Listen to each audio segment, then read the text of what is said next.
Hello, আসসালামু আলাইকুম guys. তোমরা সবাই কেমন আছো? আশা করি সবাই ভালো আছো। হ্যাঁ, আমিও ভালো আছি। দুপুর দুপুর ঘুম থেকে উঠে রওনা দিচ্ছি বাসার উদ্দেশ্যে।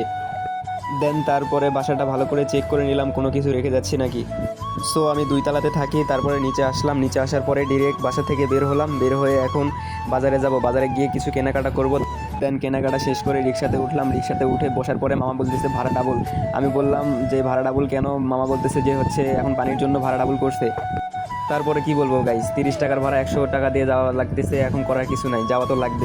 অনেকদিন পরে বাসায় যাচ্ছি, এই জন্য আম্মুর জন্য ইলিশ মাছ নিলাম। ইলিশ মাছ নেওয়ার পরে আর অনেক কেনাকাটা বাকি ছিল, সব কিছু সম্পূর্ণ করলাম। তো আপনারা তো জানেনই আমাদের চট্টগ্রাম পুরোটাই কক্সবাজার হয়ে গেছে। ফ্রিতে কক্সবাজারে ভ্রমণ করতেছি। তারপরে রিক্সাওয়ালা মামাকে জিজ্ঞেস করলাম, মামা এই বৃষ্টির মধ্যে কিভাবে রিক্সা চালাচ্ছেন? মামা বলল যে ইনকাম না করলে খামো কি, বাচ্চা কাচ্চা আছে, বউ আছে, ইনকাম করাই লাগবে, নাইলে ঘরে ভাত নাই।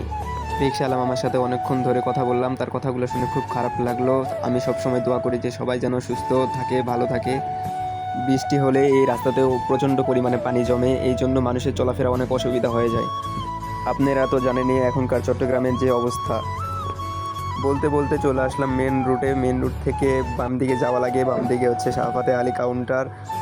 আর আমি চট্টগ্রাম আসলে মূলত শাহফাতে আলী বাজার যাওয়া আসা করি, কারণ আর এখানে 3টা কাউন্টার আছে, শাহফাতে আলী, 2 নম্বর হানিফ, 3 নম্বর হচ্ছে শ্যামলিশ।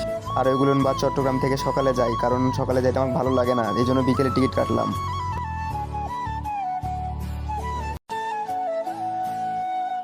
শাহফাতে আলী। আর এইদিকে বাজার জন্য ওয়েট করতে করতে ক্ষুধা লাগছিল। ক্ষুধা লাগার পরে খাবারের জন্য কিছু জিনিস আনলাম। জিনিস আনার পরে খাইলাম।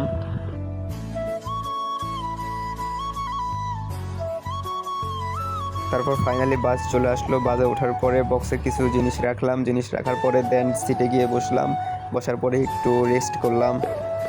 আর আমার জন্য পুরো বাসটা ফাঁকা, কারণ আমি বাসটা রিজার্ভ নিয়েছিলাম।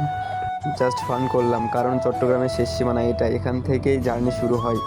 বাকি রাস্তার সৌন্দর্যটা উপভোগ করেন। ধন্যবাদ।